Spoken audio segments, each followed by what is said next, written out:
दोस्तों, उनसे पूछो जिनकी आंखें नहीं होती या जिनको दिखाई नहीं देता कि वो कैसा महसूस करते हैं। आप सोच भी नहीं सकते हैं। और आपको भगवान ने आंखें दी है जिनको आप खराब कर रहे हैं, उनका ध्यान नहीं रख रहे हैं। आजकल छोटे छोटे बच्चों के भी चश्मा लग जाता है। दोस्तों, इस संसार का सुंदर नज़ारा हम अपनी आंखों से ही देख सकते हैं। अगर हमारी आंखों की रोशनी हमसे छिन जाएगी तो हम कुछ भी नहीं देख पाएंगे। ये दुनिया हमारे लिए बेरंग हो जाएगी। इसीलिए अगर किसी की आंखों की रोशनी कम होने लगी है या जिसको बचपन में ही चश्मा लग गया है, वो इस कहानी को ध्यान से सुने और अपने परिवारजनों को भी इसके बारे में बताए। इस कहानी में आपको एक ऐसे चूर्ण के बारे में बताया जाएगा जिसका उपयोग करने से आपकी आंखों की रोशनी कुछ ही हफ्तों में वापस लौट आएगी और जिनको चश्मा लग गया है उनका चश्मा भी हट जाएगा। तो आपसे मेरा निवेदन है कि इस कहानी में अंत तक जरूर बने रहना। एक बार एक युवक जो अपनी आंखों को लेकर बहुत परेशान रहता था, वो एक गुरु के पास जाता है जो कि आयुर्वेद के एक बहुत बड़े ज्ञाता थे। वो युवक गुरु को प्रणाम करता है और कहता है, हे मुनिवर, मैं अपनी आंखों को लेकर बहुत परेशान हूँ।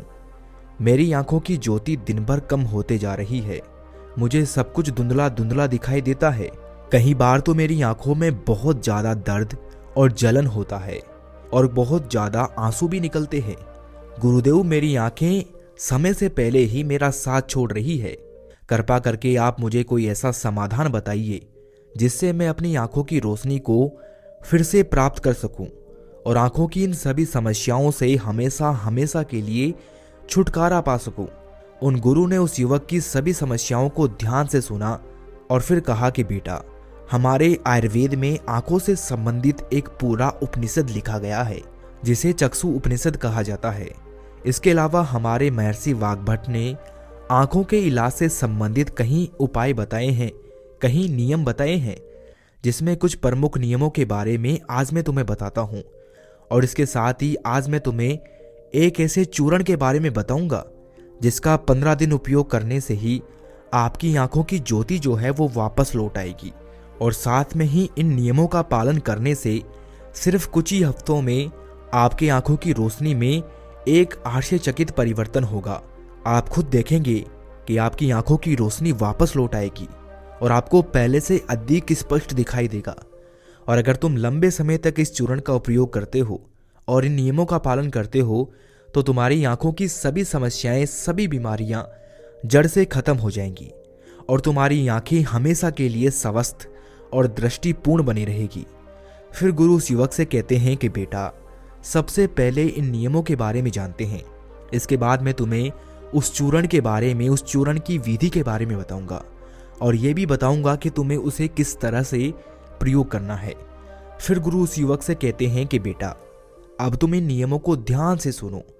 आंखों के उपचार के लिए आयुर्वेद का पहला नियम है, सुबह उठते ही बिना कुल्ला किए अपने मुंह की लार को आंखों पर लगाना है। तुम जैसे ही सुबह बिस्तर से उठते हो तो बिस्तर पर बैठे हुए ही अपने मुंह की लार को अपनी अंगुली में लो और उसे अपनी आंखों की कोर में काजल की तरह लगाओ। यह बहुत ही रामबाण इलाज है आंखों की सभी समस्याओं का। असल में हमारी लार में वो सभी तत्व पाए जाते हैं जो मिट्टी में होते हैं और जब हम सुबह की लार को आंखों में लगाते हैं तो वो सभी पोषक तत्व हमारी आंखों को मिलने लगते हैं जो इसे स्वस्थ बनाए रखने के लिए बहुत जरूरी है। आंखों को हमेशा स्वस्थ बनाए रखने के लिए आयुर्वेद का दूसरा नियम है, मुंह में पानी भरकर आंखों में धीरे धीरे छींटे मारना। तुम जब रोज सुबह अपनी आंखों को धोते हो तो उसे ऐसे ही मत धो, बल्कि उससे पहले अपने मुंह में पानी भरो। फिर अपनी आंखों पर कम से कम 20 छींटे मारो। छींटे इतनी तेजी से ना मारो कि अपनी आंखों में दर्द होने लगे, वो लाल हो जाए। हमें बस इतनी तेजी से छींटे मारने हैं ताकि पानी आपकी आंखों के अंदर चला जाए। जब आप आंखों में छींटे मारते हैं तो अंदर की छोटी से छोटी गंदगी भी पानी के साथ भरकर निकल जाती है और आंखें साफ हो जाती है। और मुंह में पानी भरने का कारण ये है कि जब हम आंखों में छींटे मारते हैं तो आंखों का कचरा जो है वो मुंह के रास्ते से ना जाकर सीधे आंखों से ही पानी के साथ बाहर निकल आए, क्योंकि आंखों की कई बीमारियां सिर्फ आंखों में धूल मिट्टी जाने के कारण या कचरा जाने के कारण पैदा होती है। और जब ये सब कचरा साफ होगा तो हमारी आंखें भी स्वस्थ होगी। फिर गुरु उस युवक को तीसरा नियम बताते हुए कहते हैं कि बेटा, सूर्य देव को देखना है। हर दिन लगभग 5 मिनट के लिए सूर्य देव को देखना है, लेकिन दोपहर में या तेज धूप में नहीं, सिर्फ उगने से 1 घंटे के अंदर अंदर या फिर सूर्य अस्त होने के 1 घंटे पहले। सबसे ज्यादा अच्छा तो ये होगा कि तुम सूर्य देव के उगने या अस्त होने के समय उनके दर्शन करो। और जब जरूरत महसूस हो तो पल के झटका भी सकते हो। शुरू में इसे 1 मिनट के साथ शुरू करो और धीरे धीरे इसे 5 मिनट तक लेकर जाओ। सूर्य दर्शन के समय सूर्य की किरणें हमारी आंखों में अवशोषित होती है और हमारी आंखों को ठीक करती है। अंत में अपनी दोनों हथेलियों को रगड़कर उसे अपनी आंखों के ऊपर रख लो। लेकिन इस बात का ध्यान रखना कि आपको अपनी आंखों के ऊपर रखना है, उन्हें दबाना नहीं है। ऐसा करने से आंखों को आराम मिलता है। चक्षु उपनिषद में सूर्य देव को आंखों का वेद कहा गया है। फिर गुरु उस युवक को अगला नियम बताते हुए कहते हैं कि आंखों का व्यायाम करो। आप इसे किसी भी समय कर सकते हैं, लेकिन सुबह और सोने के पहले करने से ये ज़्यादा फायदा देता है। इसके लिए सबसे पहले तो अपनी आंखों को 10 बार ऊपर नीचे करो। 10 बार ऊपर करो और 10 बार नीचे करो। जितना हो सके उतना ऊपर करो और जितना हो सके उतना ही नीचे लो। लेकिन इस बात का ध्यान रखना है कि आंखों के साथ सर नहीं घूमना चाहिए। सर स्थिर होना चाहिए। सिर्फ और सिर्फ आपकी आंखें घूमनी चाहिए। आंखों को ऊपर नीचे करने के बाद आंखों को 10 बार बाईं ओर और 10 बार दाईं ओर लेकर जाओ। इसके बाद 10 बार आंखों को ऊपर कोने की ओर और 10 बार आंखों को निचले कोने की ओर लेकर जाओ। इसके बाद आंखों को गोल गोल घुमाते हुए एक वर्ताकार आकृति बनाने का प्रयास करो। आंखों को 10 बार दाहिनी और गोल गोल घुमाए और 10 बार बाईं ओर गोल गोल घुमाए। फिर सबसे जरूरी व्यायाम, अपने हाथ के अंगूठे को अपनी दोनों आंखों के बीच में रखो और अपने नाखून के हिस्से को देखो और बिना ध्यान हटाए धीरे धीरे अपने अंगूठे को दूर लेकर जाओ। इस दौरान आपका पूरा ध्यान अंगूठे के नाखून पर होना चाहिए। जैसे ही अंगूठा दूर जाए तो सारा ध्यान अंगूठे से हटाकर उसके पीछे वाली चीज पर लगाओ। फिर वापस अंगूठे के नाखून पर ध्यान केंद्रित करो और फिर उसे धीरे धीरे अपने नाक के पास लो। इस प्रक्रिया को तुम्हें 10 बार दोहराना है और फिर इसके बाद अपने दोनों हथेलियों को रगड़कर अपनी दोनों आंखों को ढक लेना है और आंखों को आराम देना है।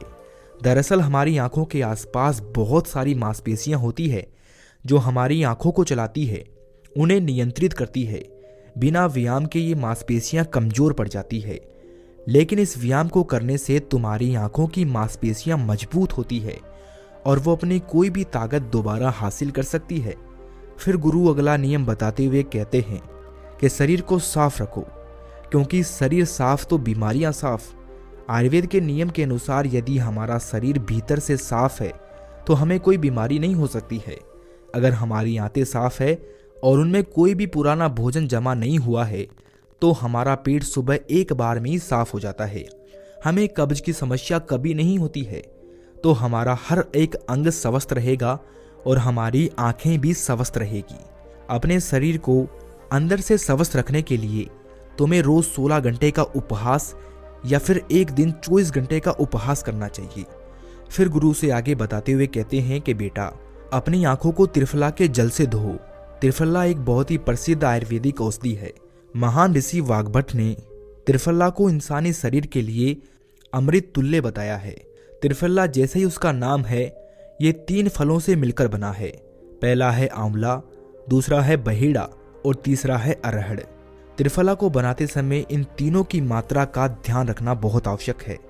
त्रिफला बनाने के लिए आंवला, बहेड़ा और अरहड़ का अनुपात 1:2 अनुपात और 3 अनुपात होना चाहिए। यानी आंवला 3 गुना, बहेड़ा 2 गुना और अरहड़ 1 गुना होना चाहिए। इन तीनों को सुखाकर इनके बीज निकालकर इसे अच्छे से पीसकर मिला लीजिए। इस तरह से त्रिफला का चूर्ण तैयार हो जाता है।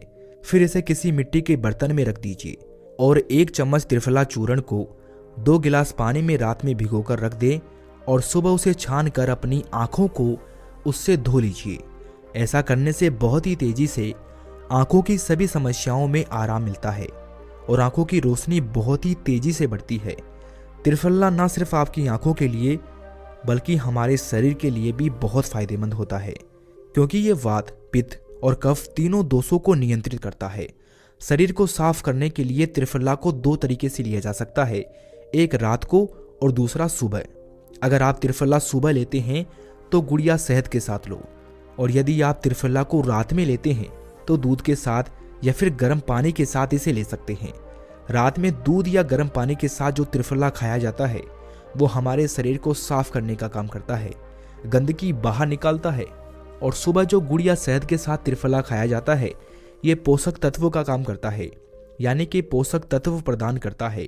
इसीलिए जो व्यक्ति स्वस्थ है, जिन्हें कब्ज या पेट से जुड़ी हुई कोई भी दिक्कत नहीं है, वो त्रिफला को दिन में खाए, और जिन्हें पेट की सफाई करनी है, कब्ज की समस्या रहती है, वो इसका सेवन रात को करे। फिर गुरु उस युवक को अगला नियम बताते हुए कहते हैं कि बेटा, ये नियम बहुत ही लाभकारी है। इससे तुम्हारी आंखें और मन दोनों ही तेज बनते हैं। इसके लिए तुम्हें एक अंधेरे कमरे में दीपक या मोमबत्ती जला लेना है। फिर उसे इतनी ऊंचाई पर रखना है कि जब तुम बैठो तो वो तुम्हारी आंखों के ठीक सामने हो। ना ज़्यादा ऊपर होना चाहिए और ना ही ज़्यादा नीचे होना चाहिए। इसके बाद आपको अपनी पीठ को सीधा करके आरामदायक स्थिति में बैठ जाना है और अपनी दृष्टि को उस दीपक या मोमबत्ती की ज्वाला पर यानी ज्योति पर केंद्रित करना है और एक टक लगातार उस ज्योति को देखना है। इस बीच यदि तुम पलक झपकाना चाहते हो तो आप झपका सकते हो, लेकिन कोशिश करो कि जितनी देर तुम बिना पलक झपकाए रह सकते हो तो बिना पलक झपकाए रहो। थोड़ी देर में तुम देखोगे कि तुम्हारी आंखों से आंसू बहने लगेंगे, लेकिन चिंता करने की कोई जरूरत नहीं है, क्योंकि ये क्रिया हमारे आंसुओं के द्वारा हमारी आंखों की सफाई कर रही है। इस प्रक्रिया के बीच आप आंखों के आंसू को रोकने का प्रयास न करें, बस इन्हें बहने दें। इस दौरान अपने हाथों से अपनी आंखों को भी स्पर्श नहीं करना है।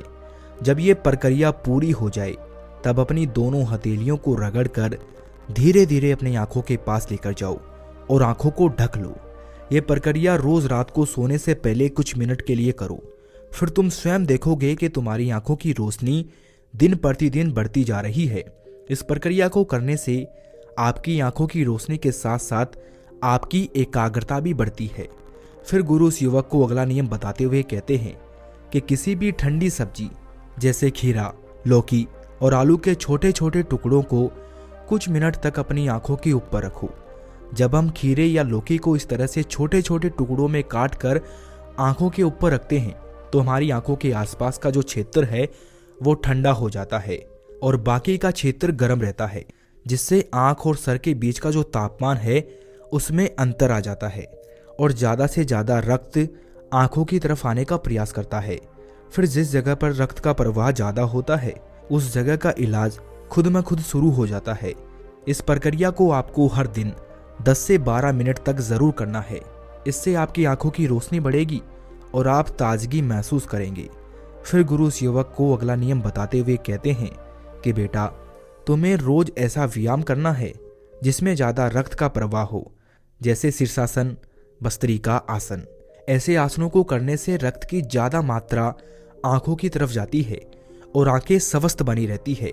फिर गुरु उस युवक को कहते हैं कि बेटा, तुमने नियमों के बारे में तो जान लिया, अब मैं तुम्हें उस चूर्ण के बारे में बताता हूँ जिसका उपयोग तुम्हें करना है, और उसका उपयोग करने से कभी भी तुम्हारे आंखों की ज्योति खराब नहीं होगी।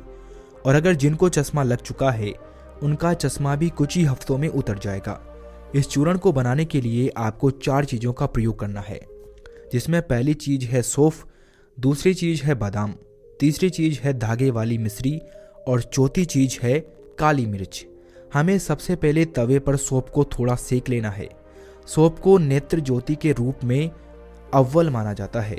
इसकी तासीर ठंडी होती है।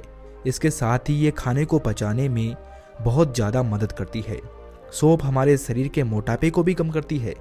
सौंफ में potassium, magnesium, zinc, iron, copper जैसे मिनरल्स भरपूर मात्रा में होते हैं। आपको सौंफ को तब तक सेकना है जब तक उसमें खुशबू ना आ जाए। जब खुशबू आने लगे तब आप उसे नीचे उतार लीजिए। फिर आपको बादाम को हल्का हल्का सेकना है। बादाम में विटामिन ए प्रचुर मात्रा में होता है जो हमारे दिमाग को तंदुरुस्त रखता है। इसमें प्रोटीन एवं फाइबर काफ़ी अच्छी मात्रा में पाए जाते हैं, जिसकी वजह से हमारा पेट भरा भरा रहता है और ये हमारे मोटापे को भी कम करती है। इसके बाद आपको बादाम और सौंफ को अच्छी तरीके से पीस लेना है, इसका बारीक चूर्ण बना लेना है और इसके बाद आपको धागे वाली मिश्री में से धागा निकाल देना है और उसे कूट कर उसका बारीक चूर्ण बना लेना है। फिर आपको 10 से 15 काली मिर्च लेनी है। काली मिर्च में एंटी इन्फ्लेमेटरी तत्व पाए जाते हैं जो आंखों के लिए बहुत लाभदायक होते हैं। इसके साथ ही काली मिर्च जीवाणु रोधक और इम्यूनिटी बढ़ाने में सहायक होती है, जिससे आंखों की रोशनी मजबूत बनती है। काली मिर्च में विटामिन ए और विटामिन ई पाए जाते हैं जो आंखों के लिए बहुत लाभदायक है। काली मिर्च को भी आपको अच्छी तरीके से कूट लेना है, उसका भी बारीक चूर्ण बना लेना है। फिर आपको इन चारों चीज़ों को एक साथ मिक्स कर लेना है। फिर आपको इस चूर्ण को 1 चम्मच गुनगुने पानी में या फिर 1 गिलास दूध में सुबह सुबह खाली पेट लेना है। इसको लेने से आपकी आंखें बिल्कुल स्वस्थ रहेगी और साथ ही साथ आपका पेट भी बिल्कुल साफ होगा। आप अच्छी तरह से फ्रेश हो पाएंगे। इससे आपको अच्छी नींद आएगी और आपकी आंखों की रोशनी और दिमाग तेज होगा। और ये चारों चीज़ें जो है वो आपको अपने घर में ही उपलब्ध हो जाएंगी। फिर गुरु शिवक से कहते हैं कि बेटा, आज के समय में आंखों को स्वस्थ रखने के लिए जो सबसे ज़्यादा ज़रूरी है वो है अपनी स्क्रीन टाइम को कम करना। आजकल लोग सुबह उठते ही सबसे पहले अपने फ़ोन के मैसेज को देखते हैं और फिर पूरे दिन यहाँ तक कि देर रात तक मोबाइल या लैपटॉप को यूज़ करते हैं। और इन लैपटॉप, फ़ोन, टीवी से निकलने वाली लाइट हमारी आंखों के लिए बहुत नुकसानदायक होती है। इसीलिए आप एक ऐसा रूटीन बनाएं जिसमें आप रात में 8 या 9 बजे के बाद किसी भी तरह की स्क्रीन को नहीं देखेंगे। ऐसा करने से आपकी आंखों को तो आराम मिलेगा ही, साथ ही साथ आपकी नींद जो है वो गहरी हो पाएगी और अगले दिन आप तरोताज़ा महसूस करेंगे। और अगर आपका काम देर रात तक लैपटॉप पर है तो आप हर कुछ देर में ब्रेक लो, आंखों को बंद करो और उन्हें आराम दो। इसके अलावा आप अपने खाने में विटामिन ए और विटामिन सी को शामिल करो, जैसे गाजर, संतरा, चुकंदर इत्यादि। ये सब आपकी आंखों को स्वस्थ रखने के लिए अहम भूमिका निभाते हैं। इस वीडियो में बस इतना ही, मिलते हैं अगली वीडियो में। Thanks for watching. Please subscribe the पीडियोल मोटिवेशन चैनल। Thank you.